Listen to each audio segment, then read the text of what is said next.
Okay जी, आज हमने linear dependence पढ़नी है वेक्टर्स की। इसकी डेफिनेशन देखते हैं। Let V be a vector space over a field F, then V1, V2, V3, Vm belongs to vector space V are said to be linearly dependent over field F if A1 V1 plus A2 V2 plus A3 V3 up to so on plus Vm Am equal to 0, यानी कि उनका linear combination equal to 0 हो। आगे इस पे ये condition है कि जितने भी कांस्टेंट इसके साथ मल्टीप्लाई हो रहे हैं ना हर वेक्टर के साथ, देखें जितने वेक्टर्स हैं उतने कांस्टेंट हमने लिए हैं उसमें से, फील्ड में से, सारे के सारे कांस्टेंट 0 ना हो लेकिन उनका लीनियर कॉम्बिनेशन इक्वल टू 0 आ जाए, तब हम कहेंगे कि वो सारे वेक्टर्स क्या हैं, लीनियरली डिपेंडेंट हैं। अदरवाइज कोई एक ऐसा हमें मिल गया A1 A2 A3 up to Am में से कि जो नॉन जीरो हुआ लेकिन आंसर 0 हो गया, ठीक है, एक भी हमें नॉन जीरो मिल गया तब भी ये वेक्टर्स क्या होंगे, लीनियरली डिपेंडेंट। लेकिन अगर सारे के सारे 0 हो जाएं तब वो सिस्टम क्या बन जाएगा, लीनियरली इंडिपेंडेंट बन जाएगा। ठीक है, अब देखें हमने होमोजीनियस सिस्टम पढ़े हैं। होमोजीनियस सिस्टम में दो तरह के सोल्यूशन आते हैं, एक तो ट्रिवियल आ रहा था और दूसरा नॉन ट्रिवियल आ रहा था। ट्रिवियल सोल्यूशन में क्या होता है, सारे के सारे 0 आ जाते हैं, जितने भी उसमें कांस्टेंट वेरिएबल्स इन्वॉल्व होते हैं सबके आंसर्स क्या आ जाते हैं, 0 आ जाते हैं, यानी कि x1 का आंसर भी 0, x2 का आंसर भी 0, x3 का आंसर भी 0, हम कहते हैं ट्रिवियल सोल्यूशन है। तो ट्रिवियल सोल्यूशन मीन अब इसमें लीनियर डिपेंडेंस में जब भी आपके पास ट्रिवियल सोल्यूशन की तरफ ही सिस्टम चला जाए तो वो वेक्टर्स क्या होंगे, वो आपस में लीनियरली इंडिपेंडेंट होंगे। याद रखने का आसान तरीका क्या है कि आपने उनकी एचेलॉन फॉर्म बनानी है या रिड्यूस एचेलॉन फॉर्म पे चले जाए, वहां से आपने चेक करना है कि क्या इसका ट्रिवियल सोल्यूशन की तरफ जा रहा है या नॉन ट्रिवियल सोल्यूशन की तरफ जा रहा है। अगर तो ट्रिवियल सोल्यूशन आ रहा है यानी कि सारे के सारा सोल्यूशन ही 0 आ रहा है, तब वो वेक्टर्स क्या होंगे, लीनियरली इंडिपेंडेंट होंगे। और अगर एक भी नॉन जीरो हमें मिल गया या एक दूसरे पे डिपेंड कर रहा हुआ, जैसे हम वो फ्री वेरिएबल कर लेते थे, जैसे x3 फ्री हो गया, x4 फ्री हो गया, इससे पहले हमने बहुत से क्वेश्चंस किए हैं, वो फ्री हो गए। जब ऐसा केस बन जाए ना कि एक वेरिएबल उसमें फ्री हो जाए और बाकी उसकी टर्म में आ जाए, उसमें उसकी टर्म में आने का मतलब है कि बाकी उस पर डिपेंड कर जाए, तब वो कौन सा केस होगा, लीनियरली डिपेंडेंट होगा। आगे हम क्वेश्चन देखेंगे तो आपका ये सारा क्लियर हो जाएगा कि ये क्या बातें हो रही हैं। तो सिंपलेस्ट एग्जांपल ली है सबसे पहले कि ये वेक्टर्स हैं हमारे पास। show that the vectors 1 0 0 0 1 0 0 0 1 belonging to R3 are linearly independent over R। अब हमने क्या करना है, कितने वेक्टर्स हमारे पास 3 हैं, हमने 3 कांस्टेंट भी चूज किया है, A1 A2 एंड A3। ठीक है, R में से हमने 3 कांस्टेंट भी ले लिए और 3 वेक्टर्स हैं हमारे पास, इनको आपस में लीनियर कॉम्बिनेशन की शक्ल में लिखा। अभी यहाँ तक तो हमें नहीं पता ना कि ये लीनियरली डिपेंडेंट हैं या लीनियरली इंडिपेंडेंट हैं। हमने हर बार क्या करना है, जितने वेक्टर्स होंगे उतने ही हमने ये स्केलर चूज करने हैं, फिर उनका लीनियर कॉम्बिनेशन इक्वल टू 0 रखना है। लीनियर कॉम्बिनेशन इक्वल टू 0 करने के बाद ये मैंने डिफरेंट इसकी शेप्स लिखी हैं, इसकी फॉर्म लिखी है कि हम इसको इस तरह से भी लिख सकते हैं और दूसरा ये मैट्रिक्स फॉर्म में भी लिख सकते हैं। ये लिखने के बाद हमने उसको मैट्रिक्स की शक्ल में ले जाना है, कोफिशिएंट का हमने मैट्रिक्स बनाना है। अब ये किन के कोफिशिएंट का मैट्रिक्स है कि A1 यहाँ से आया, A1 1 से 0 हुआ, फर्स्ट वाली रो कहाँ से आई है हमारे पास, A1 1 से मल्टीप्लाई हुआ प्लस A2 0 से मल्टीप्लाई हुआ प्लस A3 0 से मल्टीप्लाई हुआ, यानी कि फर्स्ट एलिमेंट से हमारे पास क्या आ गई, फर्स्ट रो इक्वल में ये एज इट इज हमारे पास मैट्रिक्स है। उसके बाद सेकंड रो कहाँ से आई है, A1 0 से मल्टीप्लाई होकर 0 हो गया प्लस A2 1 से मल्टीप्लाई हुआ A2 प्लस A3 भी 0 से मल्टीप्लाई हो गए, ये हमारे पास सेकंड रो बन गई 0 A2 एंड 0। इसी तरह से थर्ड रो A1 की जगह पे 0 आ गया, A2 की जगह पर भी 0 आ गया और A3 की जगह पे A3 खुद आ गया इक्वल टू 0 हो गया। अब यहाँ से आप A1 A2 A3 की वैल्यूज देखें, पहले ही सिस्टम ही हमारे पास ऐसा था, हमें इस पे कोई रो ऑपरेशन लगाना ही नहीं पड़ा, सिंपलेस्ट लिए ना जो बेसिस हैं, जो हमारे 3 डायमेंशन की बेसिस हैं, हमने वही लिए हैं। तो इसमें A1 A2 A3 सारे के सारे क्या हो गए, 0 हो गए। जब सारे के सारे 0 हो गए हैं, मीन ट्रिवियल सोल्यूशन आ गया। अगर हम उस लैंग्वेज में बात करें ट्रिवियल और नॉन ट्रिवियल की, तो ये हमारे पास कौन सा आ गया, ट्रिवियल सोल्यूशन। तो जब भी ऐसा केस बने ट्रिवियल सोल्यूशन में ये सारे के सारे स्केलर 0 हो जाएं, आपने कहना है जितने भी गिवन वेक्टर्स हैं वो क्या हैं, लीनियरली इंडिपेंडेंट हैं। अब ये जितने आपको वेक्टर्स गिवन थे, 3 vectors v1, v2 and v3, these are linearly independent. I think you have got it, the concept of linearly independent. Otherwise, इसी में से अगर हम चेंज कर लें, फॉर एग्जांपल a1 की वैल्यू यहाँ पे 1 आ जाती है, a2 0, a3 0 है, ठीक है। एक तो हमें नॉन जीरो मिल गया ना a1, एक भी नॉन जीरो मिल गया, तब वो लीनियर इंडिपेंडेंट नहीं रहेगा, वो क्या बन जाएगा, लीनियरली डिपेंडेंट बन जाएगा। ओके जी, एक और क्वेश्चन हम ले रहे हैं। जितने हम करेंगे प्रैक्टिस में लाएंगे उतना ही आपके ये कॉन्सेप्ट क्लियर होगा। शो दैट द वेक्टर्स, आगे कितने वेक्टर्स हैं हमारे पास, 1 2 3 एंड 4, 4 वेक्टर्स हैं। इनको हमने प्रूव करना है कि लीनियरली डिपेंडेंट हैं ओवर आर। अब हमने आर से कितने वेक्टर्स हैं, 4 हैं, 4 स्केलर्स हमने चूज किए, a1 a2 a3 and a4 are से ले लिए। 4 वेक्टर्स हमारे पास मौजूद हैं, इन चारों को हमने लीनियर कॉम्बिनेशन की शक्ल में लिख लिया। उसके बाद वेक्टर्स की वैल्यूज हमने लगाई और उनको मैट्रिक्स फॉर्म में ले गए। मैट्रिक्स फॉर्म में हर बार लिखना ज़रूरी नहीं है, लेकिन ये मैंने आप लोगों की आसानी के लिए हर बार लिखने की कोशिश की है कि आप इसको अंडरस्टैंड कर जाएं कि सिस्टम किस तरह से बनाना है। हमारा कंसर्न इस सिस्टम तक होता है। ये सिस्टम बनाने के बाद हमने a1 a2 a3 और a4 कैलकुलेट करने होते हैं। वो कैलकुलेट होने के बाद ही हम बता सकते हैं कि इसका क्या है, आपस में रिलेशन डिपेंडेंसी का है या इंडिपेंडेंट होने का है। ओके जी, ये सिस्टम हमारे पास कैसे बना, देखें सिस्टम कहाँ से बना। a1 3a1, ठीक है, 3a1, फिर -a2, फिर प्लस 4a3, फिर प्लस 2a4। यहाँ से हमारे पास फर्स्ट इक्वेशन आ गई और इक्वल में यहाँ हमारे पास है ही ये इक्वल टू, हम 0 लेते हैं लीनियर कॉम्बिनेशन में, इक्वल टू 0 ये आ गया। उसके बाद सेकंड टर्म से हमारे पास ये सेकंड इक्वेशन बन जाएगी। थर्ड टर्म से हमारे पास थर्ड इक्वेशन बन जाएगी। अब ये हमारे पास 3 इक्वेशंस का एक लीनियर सिस्टम जनरेट हो गया, जिसमें 4 अननोन्स हैं, a1 a2 a3 and a4। यहाँ से हमने ऑगमेंटेड मैट्रिक्स तैयार किया। बहुत से ऑथर्स जो हैं वो मैट्रिक्स के अलावा इन सिस्टम को एक दूसरे के साथ साइमल्टेनियसली सॉल्व करने की कोशिश करते हैं। तो अगर किसी को उस पर ग्रिप है आप उस तरह से कर सकते हैं। तो हम चूंकि रो रिडक्शन की ही फॉर्म में सारे पढ़ रहे थे, तो मुझे तो यही इजी लग रहा था कि स्टूडेंट्स को यही बताया जाए, आप इसको मैट्रिक्स में कन्वर्ट करें, उसके बाद रो ऑपरेशंस लगाएं। रो ऑपरेशंस आप बस उतने ही लगा लें जिससे आपके पास एशेलन फॉर्म बन जाए। एशेलन फॉर्म से ही हमें पता चल जाएगा इसका ट्रिवियल सोल्यूशन आ रहा है या नॉन ट्रिवियल सोल्यूशन आ रहा है। अब देखें जितने हमें रिक्वायर्ड थे रो ऑपरेशंस वो हमने लगाए और हमारा ऑगमेंटेड मैट्रिक्स इसमें रिड्यूस हो चुका है, जिसमें फर्स्ट कॉलम a1 को रिप्रेजेंट करेगा, सेकंड a2 को, थर्ड a3 को और फोर्थ वाला a4 को रिप्रेजेंट करेगा। ओके जी, जैसे हम सॉल्यूशन लिखते थे सेम उसी तरह से यहाँ से आपके पास क्या आ गया, a4 इक्वल टू 0। ये इक्वल, यहाँ जो भी ऑगमेंटेड वाली वैल्यू पड़ी होती है वो इक्वल में जाती है। सो a4 इक्वल टू कितना आ गया, 0 हो गया। सेकंड रो से आपके पास ये इक्वेशन बनी, a2 plus 2a3 plus a4 equal to 0। और फर्स्ट वाली रो से हमारे पास ये इक्वेशन आई है, a1 plus 2a3 plus a4 equal to 0। यहाँ से हम नोट कर सकते हैं कि a4 की वैल्यू तो 0 आ गई डायरेक्टली, a2 डिपेंड कर रहा है a3 पर और a1 भी डिपेंड कर रहा है a3 पर। a3 हमारा क्या हो गया, एक फ्री वेरिएबल हो गया, a3 फ्री हो गया। जब भी फ्री वेरिएबल हमारे पास आ जाता है तो हम ट्रिवियल वाली कंडीशन से निकल के किस में चले जाते हैं, नॉन ट्रिवियल में चले जाते हैं। किस में चले जाते हैं, नॉन ट्रिवियल में। और अब देखें a1 -2a3 है और a2 भी इसी के इक्वल है, -2a3। दोनों क्या कर रहे हैं, दोनों a3 पर डिपेंड कर रहे हैं, दोनों a3 पर डिपेंड कर रहे हैं।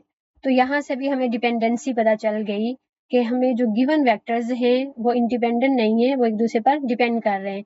A4 तो आपने वैल्यू ले चुका ना। उसके बाद अब A3 पे चॉइस है, आप जो मर्जी वैल्यू ले लें। हमने मिनिमम वैल्यू ले ली A3 इक्वल टू 1। इसको सिंप्लीफाइड फॉर्म में रखने के लिए A1 की वैल्यू A3 की वैल्यू 1 ली, तो यहाँ पर आप इसकी वैल्यू पुट करें A3 की जगह पर, तो A1 की वैल्यू हमारे पास आ गई -2। इसी तरह से हमने A2 की वैल्यू के लिए A3 की जहाँ पे 1 रखा, तो A2 की वैल्यू भी आ गई -2। और A3 हमारे पास ये हमने चूज किया था 1 के इक्वल है, और A4 हमारे पास ऑलरेडी 0 था।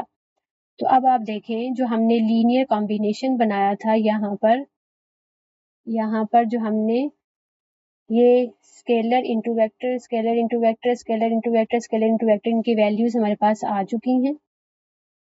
इनकी वैल्यूज हमारे पास आ चुकी हैं और सारी की सारी 0 नहीं है। सारी की सारी क्या है? 0 नहीं है। देखें ये एक 0 आई है, ये 1 आई है, ये -2 आई है, ये भी क्या आई है? -2 आई है।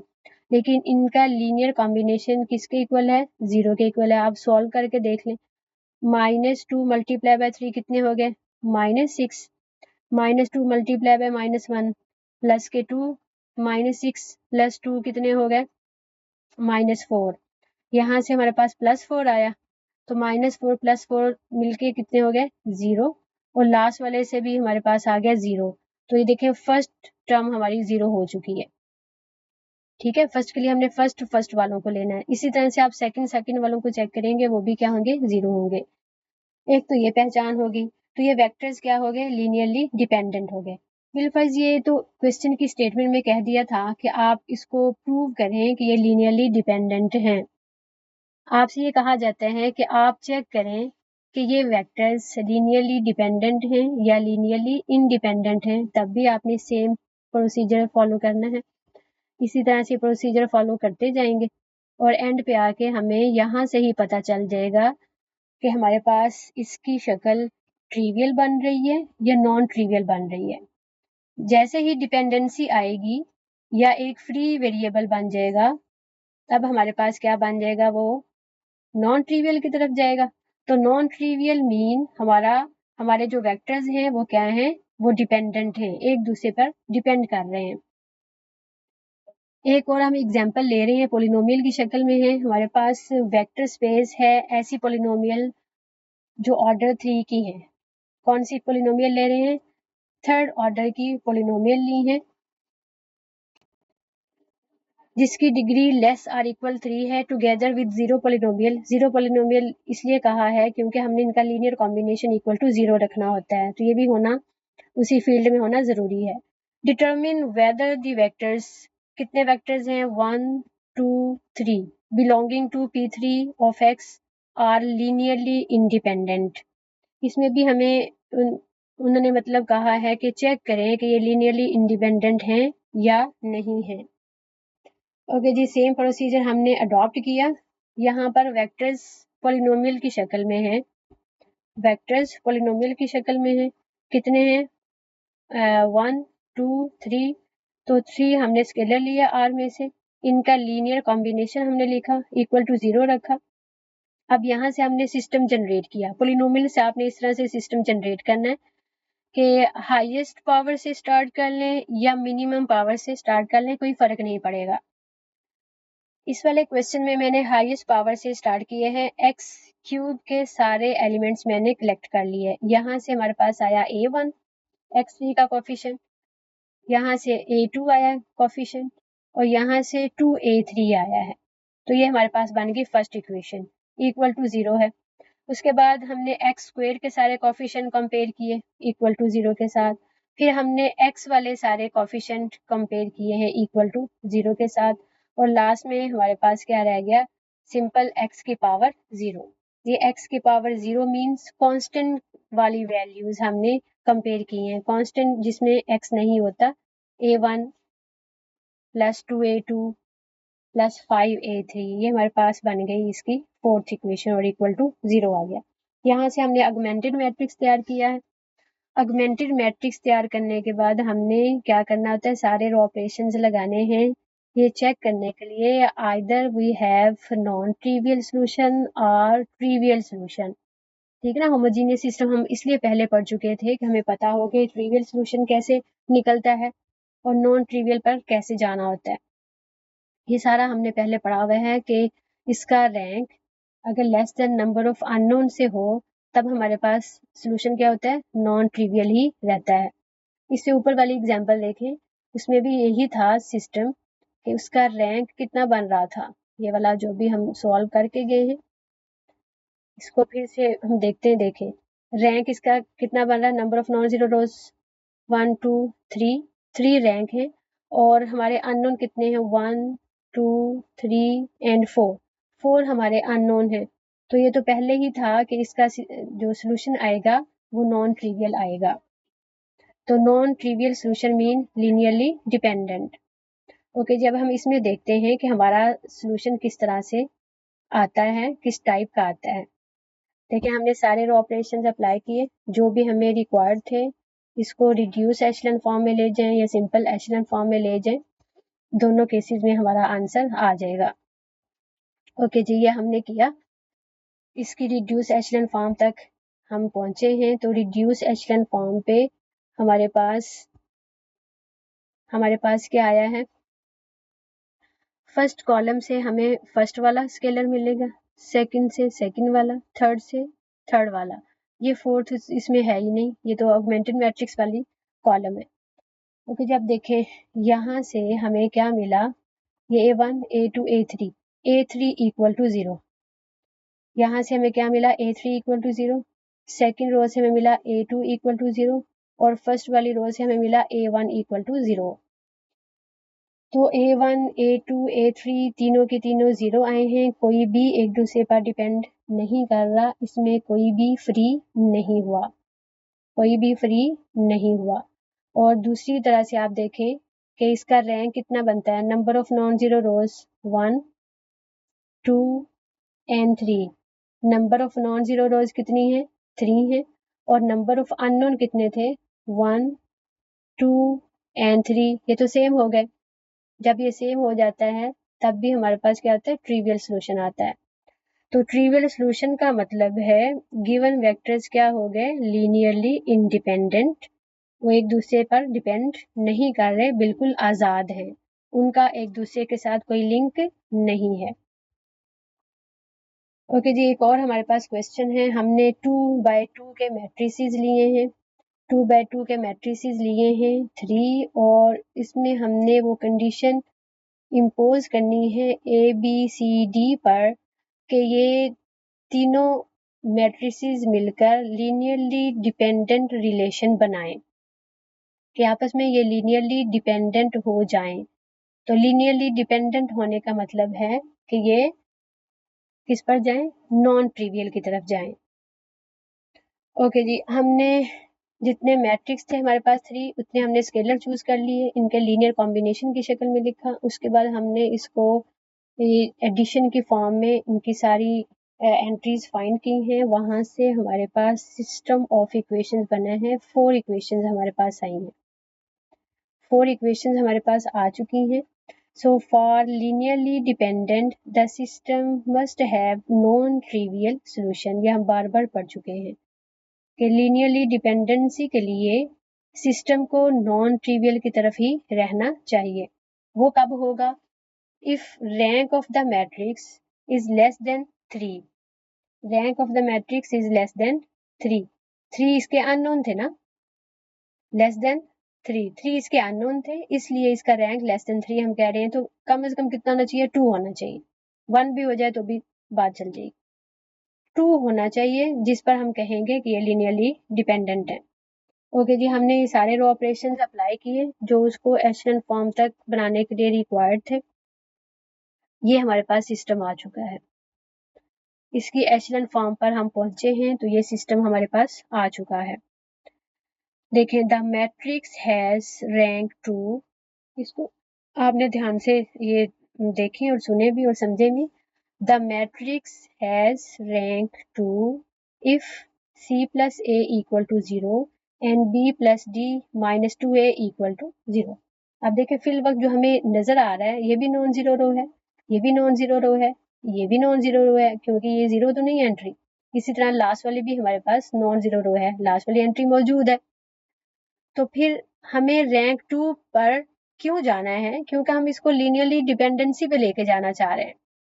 तो इन पे कंडीशन कौन सी बनेगी कि ये लीनियरली डिपेंडेंट हो जाएं? तो इसका मतलब है ये भी जीरो हो जाए, ये भी क्या हो जाए, जीरो हो जाए। फिर रैंक कितना रह जाएगा? 2 रह जाएगा।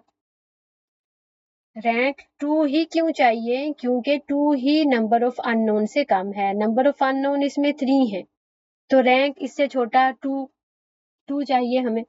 तो 2 बनाने के लिए इसकी दो रोज जीरो हो जानी चाहिए। तो वो कब जीरो होगी? जब ये वाली एंट्री जीरो होगी और ये वाली एंट्री जीरो होगी। सो C plus A must equal to 0 and B plus D minus 2A must be equal to 0. So these are the required condition. अगर ये कंडीशन फुलफिल नहीं होंगी तो फिर ये लीनियरली डिपेंडेंट नहीं होंगे, ये लीनियरली इंडिपेंडेंट रहेंगे।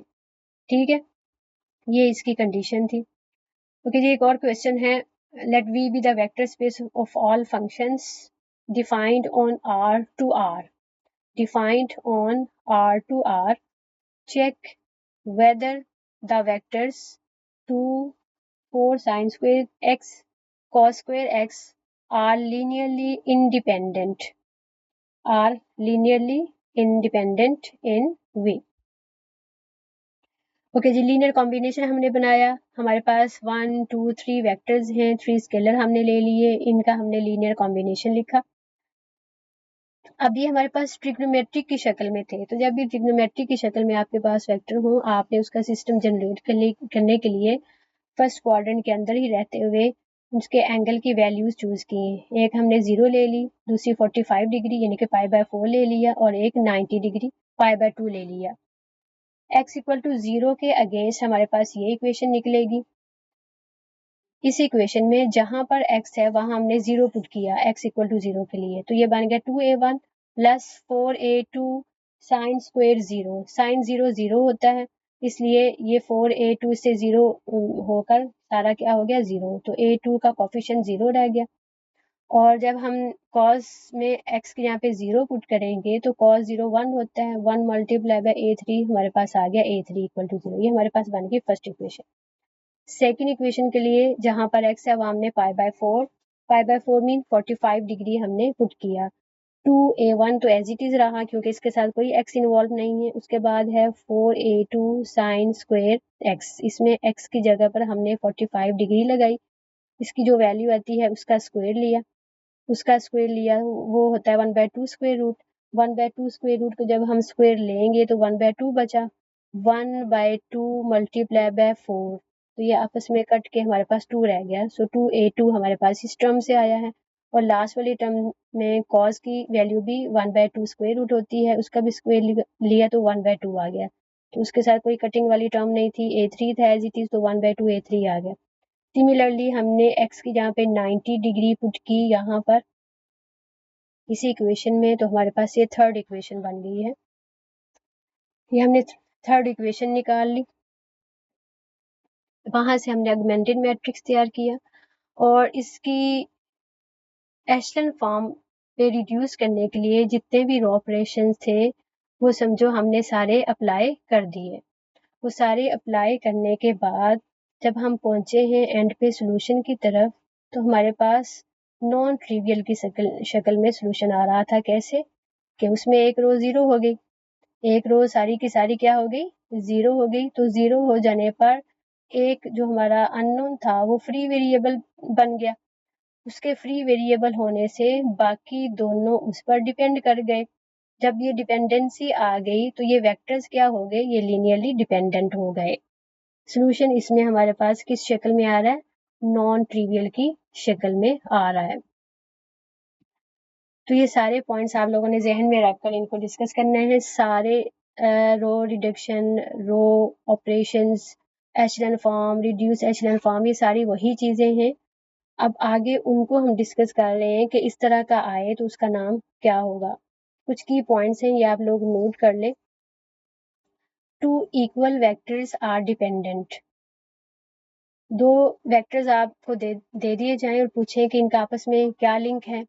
अगर तो वो एक दूसरे पर डिपेंड कर रहे हैं वो एक दूसरे पर डिपेंड कर रहे हैं तो वो क्या हो जाएंगे, डिपेंडेंट हो जाएंगे, अदरवाइज इंडिपेंडेंट होंगे।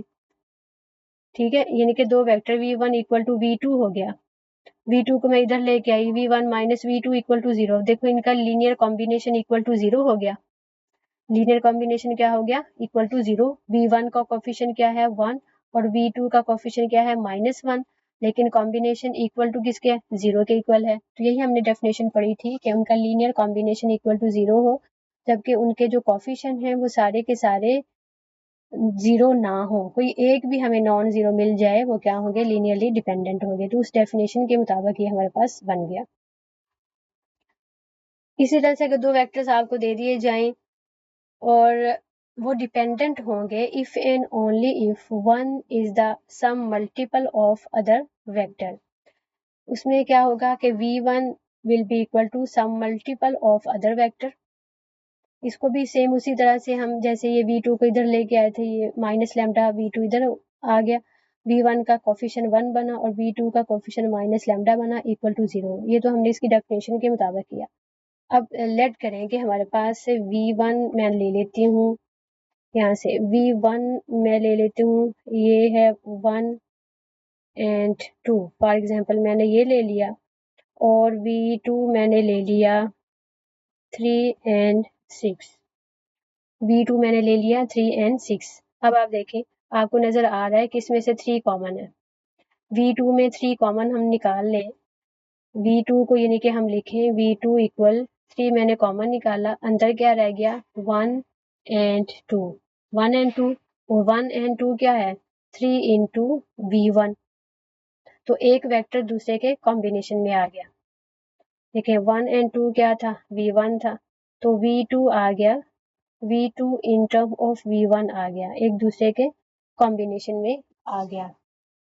तो ये क्या हो गए, लीनियरली डिपेंडेंट हो गए, एक दूसरे पर क्या कर रहे हैं, डिपेंड कर रहे हैं, ये डिपेंड कर रहे हैं।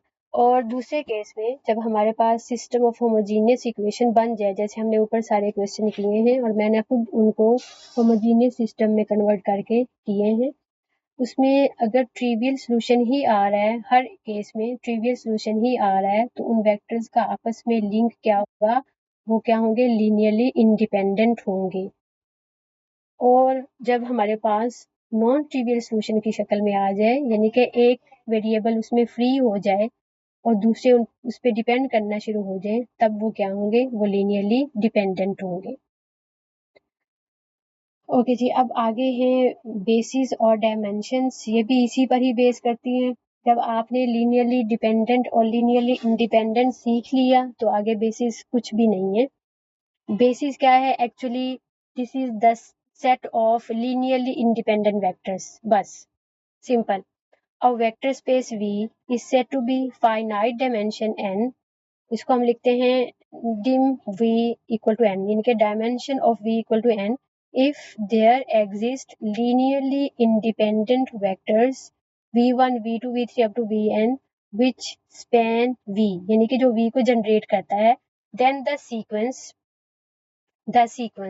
ये जो हमारे पास सीक्वेंस आएगी is called basis of V, या यूं कह लें then this set of vector, ये सेट बन रहा है, set of these linearly independent vectors is called basis of V।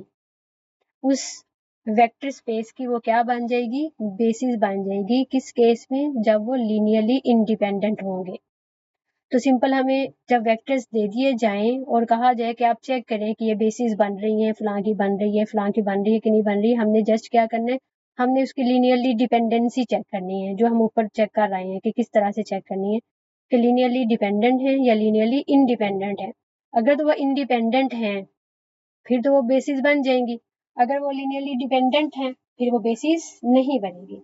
Basis के लिए उनको लीनियरली इंडिपेंडेंट होना जरूरी है। अब सबसे पहले एक ऐसी एग्जांपल ली है, हमने चेक करना है दो वेक्टर्स हमें गिवन है, दो वेक्टर्स हमें गिवन है और जो हमारी वेक्टर स्पेस है वो क्या है, वो R3 है। ठीक है, वेक्टर स्पेस हमारी क्या है, R3 है। अब यहाँ से देखिए इसकी डायमेंशन कितनी है, इसकी डायमेंशन 3 है, R के ऊपर जितना लगा तो उसकी डायमेंशन होती है। R2 mean 2 dimension, R3 mean 3 dimension, R4 mean 4 dimension, जितनी होंगी उसकी डायमेंशन है। तो जितनी इसकी डायमेंशन है पहले नंबर पर, तो हमारे पास एग्जैक्टली उतने ही वेक्टर्स होने चाहिए। अब देखिए यहाँ पर वेक्टर स्पेस के डायमेंशन 3 है और वेक्टर्स हमें कितने गिवन है, 2 गिवन है, ये तो उससे मैच ही नहीं कर रहा। तो हम यहीं पर कह देंगे कि इसके बेसिस ही नहीं है। बेसिस होने के लिए कम से कम उसको उतना ही होना चाहिए जितनी उसकी डायमेंशन है, उनकी तादाद, वेक्टर्स की तादाद पहले तो आपने चेक करनी है, उतनी होनी चाहिए। अगर ज्यादा आ जाए, जैसे यहाँ पे 2 गिवन थे, ये तो कम है ना, कम पर भी हम कहेंगे कि ये बेसिस नहीं है। अगर ये 2 के साथ 2 और मिल दे, 4 आ जाए, 4 वेक्टर्स हमें दे दे, लेकिन वेक्टर स्पेस की डायमेंशन कितनी है, 3 है, 4 ज्यादा हो गए, तब भी वो बेसिस नहीं होंगे। बेसिस के लिए जितनी उसकी डायमेंशन है उतने ही वेक्टर्स होने चाहिए। Okay, so solution of this question is our vector space is in R3 means its dimension is 3, so the number of independent vectors must be exactly 3, otherwise हम नहीं उसकी बेसिस नहीं बना सकते। हेंस ये जो 2 वेक्टर्स हमें गिवन है और are not the basis of R3। ठीक है, इसी के साथ ही अगर मैं एक्स्ट्रा ऐड कर दूं, यूं समझने कि 2 ये वेक्टर्स हैं, 2 मैंने और डाल दिए, 1 2 3, ये मैंने ले लिया, एक और मैंने लिखा 5 6 9, एक और ले लिया।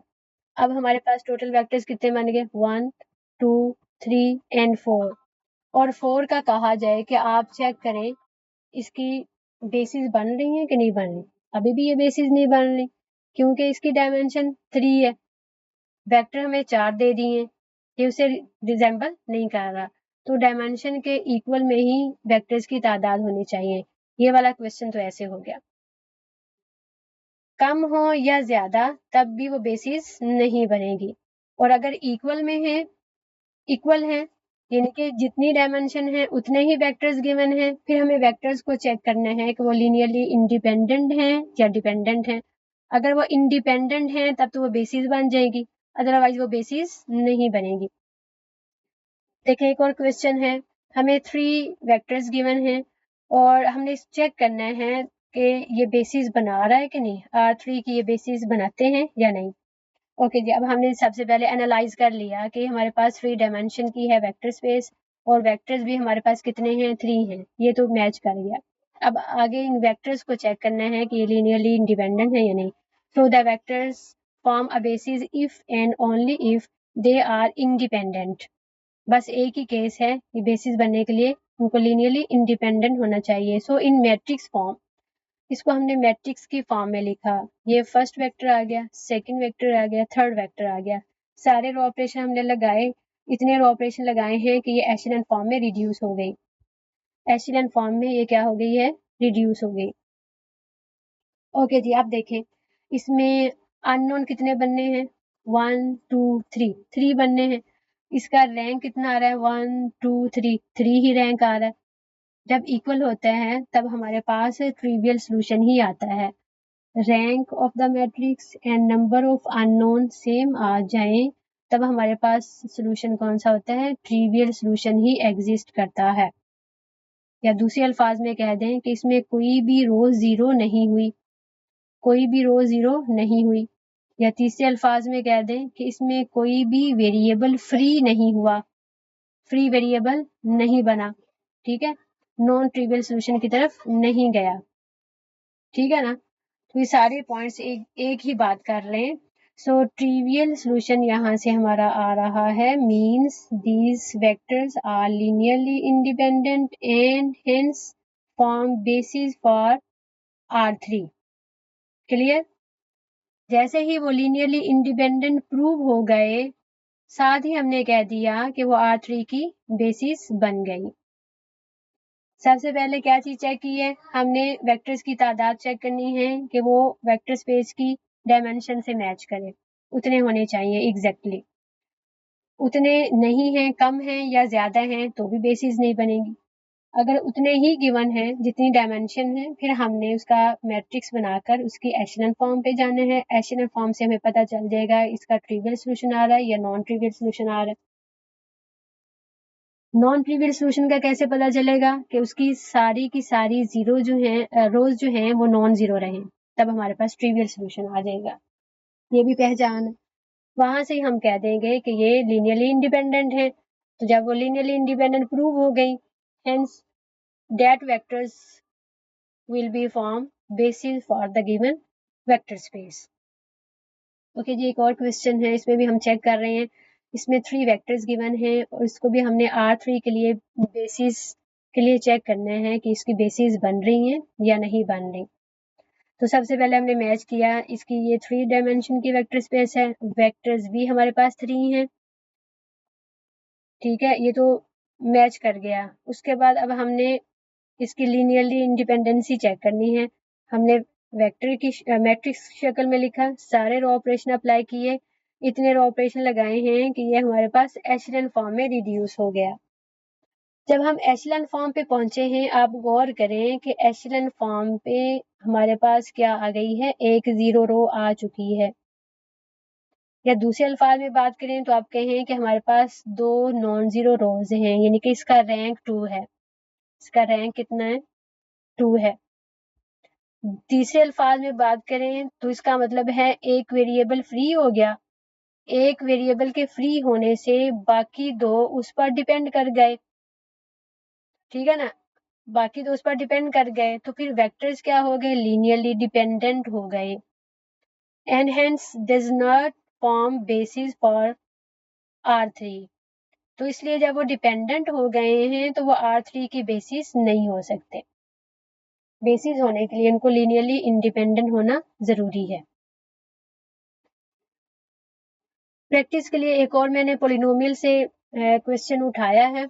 ये पोलिनोमियल्स हैं हमारे पास, इसको हमने वेरीफाई करना है कि these polynomials form a basis for P3 of X, यानी कि ऐसी वेक्टर स्पेस जिसमें 3 डिग्री की या 3 से कम डिग्री की पोलिनोमियल्स हैं। P3 ऑफ X का ये मतलब है।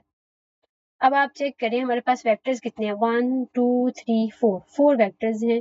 4 ही हमने स्केलर लिए, उनको लीनियर कॉम्बिनेशन की शक्ल में लिखा। लीनियर कॉम्बिनेशन की शक्ल में लिखने का मकसद ये वाला सिस्टम जनरेट करना था। ये सिस्टम जनरेट करके हमने कोफिशिएंट का मैट्रिक्स तैयार किया, ऑगमेंटेड मैट्रिक्स लिया। ऑगमेंटेड मैट्रिक्स पे हमने सारे रो ऑपरेशंस अप्लाई किए हैं। देखें, सारे रो ऑपरेशंस अप्लाई करने के बाद जब हम एशेलन फॉर्म पे पहुंचे हैं, ये हमारे पास बन गई है इसकी एशेलन फॉर्म। ये एशेलन फॉर्म हमारे पास बन चुकी है। इसमें देखें कोई रो नॉन जीरो है, कोई रो जीरो हुई है, कोई रो जीरो हुई है, कोई भी रो इसमें जीरो नहीं है। इसका मतलब है सोल्यूशन ट्रिवियल की तरफ है। सोल्यूशन किस तरफ है? ट्रिवियल की तरफ है। या दूसरे अल्फाज में इसमें अननोन कितने हैं, 1 2 3 4, 4 अननोन है।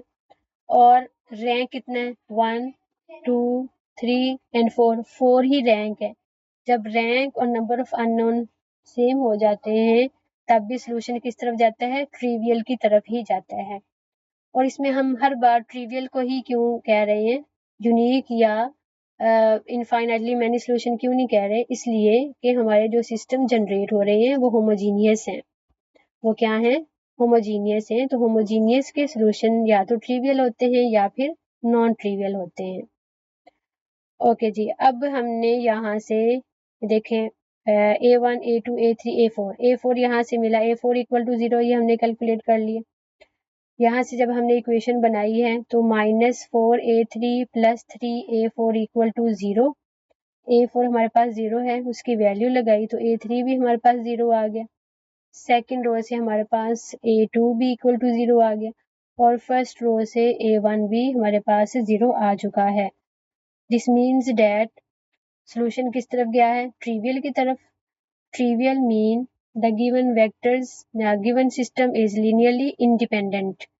इस सिस्टम में जितने भी वेक्टर्स हैं वो सारे क्या हैं, लीनियरली इंडिपेंडेंट हैं। Since P3 of X is of dimension 4, hence form basis for P3 of x। ठीक है, तो इसका मतलब है ये बेसिस बन गई। बेसिस किस बेस पर बनी है? लीनियरली इंडिपेंडेंट होने की वजह से, और दूसरा जितनी उसकी डायमेंशन है उतने ही हमारे पास क्या आए हैं? वेक्टर्स हैं, उतने ही हमारे पास वेक्टर्स हैं। ओके जी, ये एक एक्स्ट्रा भी था इसमें कि बेसिस बताने के बाद आपने 1 प्लस एक्स को एक्सप्रेस करना है as linear combination of these basis vectors. ये बेसिस तो बन चुके हैं, फिर 1 प्लस एक्स को एज अ लीनियर कॉम्बिनेशन भी आप लिखें। तो ये देखें, सेम वही वाला जो हमने बनाया था लीनियर कॉम्बिनेशन। तो लीनियर डिपेंडेंसी चेक करने के लिए हम इक्वल टू 0 रखते हैं। बस इसमें ये डिफरेंस है कि इक्वल टू 0 की बजाय जो हमें वेक्टर उन्होंने गिवन है 1 प्लस एक्स, वो हमने पुट कर दिया। अब दोनों तरफ कंपेयर किया। सबसे पहले हमने x पावर 0 के कोफिशिएंट कंपेयर किए और इक्वल टू क्या आ गया? 1। यहाँ पे x पावर 0 1 है, यहाँ पे x पावर 0 2a1 है, यहाँ x पावर 0 है ही नहीं, इसमें x पावर 0 2a3 है, इसमें x पावर 0 3a4 है। मैंने मिनिमम पावर से स्टार्ट किया क्योंकि इसमें ज्यादा टर्म्स थी, तो इसलिए मैंने इसको ऊपर रख लिया, वरना आप हाईएस्ट पावर से भी स्टार्ट कर सकते हैं कंपैरिजन, कोई फर्क नहीं पड़ता। ओके जी, x पावर 0 के बाद x पावर 1 2 और 3 ये सारे कोफिशिएंट हमने कंपेयर किए। ये हमारे पास system of linear equation generate हो गया। वहां से हमने ऑगमेंटेड मैट्रिक्स तैयार किया। ऑगमेंटेड मैट्रिक्स में भी हमने सेम वही वाले रो ऑपरेशंस अडॉप्ट किए हैं जो हमने ऊपर लगाए हैं टू गेट रिड्यूस एशेलन फॉर्म। तो रिड्यूस एशेलन फॉर्म फाइंड करने के बाद हमारे पास ये जो अननोन है a1 की वैल्यू 3 आ गई, a2 की वैल्यू -1 आई है, a3 की वैल्यू -1 आई है, d की वैल्यू भी -1 आई है। तो फिर जो हमारा लीनियर कॉम्बिनेशन था ये वाला, इसमें a1 a2 a3 और a4 की वैल्यूज पुट की। सो 1 plus x is described as the linear combination of given vectors. So this is the required linear combination of the given vectors. आप इस तरह से हमें कोई और दे दें, जैसे इसी को मैं कह दूं कि आप लोग इसका linear combination x plus x square के साथ फाइंड करें, या कुछ और दे दें उसके साथ, किसी के साथ भी अब आप लीनियर कॉम्बिनेशन इसका बना सकते हैं। और इसमें ये वेक्टर्स क्या हैं? ये वेक्टर स्पेस की बेसिस हैं। वेक्टर स्पेस की क्या है? ये बेसिस हैं। बेसिस को हमने एज अ लीनियर कॉम्बिनेशन लिखा, इस वेक्टर को हमने as a linear combination of basis find किया है कि किस तरह से हम लिख सकते हैं। ओके जी, क्या मेन पॉइंट्स हैं? सबसे पहले हमने लीनियरली डिपेंडेंसी चेक की है कि वो डिपेंडेंट है या लीनियरली इंडिपेंडेंट है। वो चेक करने के डिफरेंट हमने एग्जांपल्स लेके, क्वेश्चंस लेके चेक किया है कि कौन से लीनियरली डिपेंडेंट हैं, कौन से इंडिपेंडेंट हैं। सेम कॉन्सेप्ट हमने यूज किया बेसिस के लिए। बेसिस के लिए लीनियरली इंडिपेंडेंट होना जरूरी है, उसके लिए जो कंडीशन है लीनियरली इंडिपेंडेंट होने के लिए वो हमने चेक की हर एक क्वेश्चन में। वहां से जो बेसिस बनती हैं और जो बेसिस नहीं बन रही, क्या उनके रूल्स हैं, वो सारा हमने देखा। आप लोगों की जो क्यूरीज हैं आप उसे क्लियर कर सकते हैं। ओके जी, इससे रिलेटेड जितने भी क्वेश्चंस हैं आप लोगों ने उनको मुकम्मल करना है।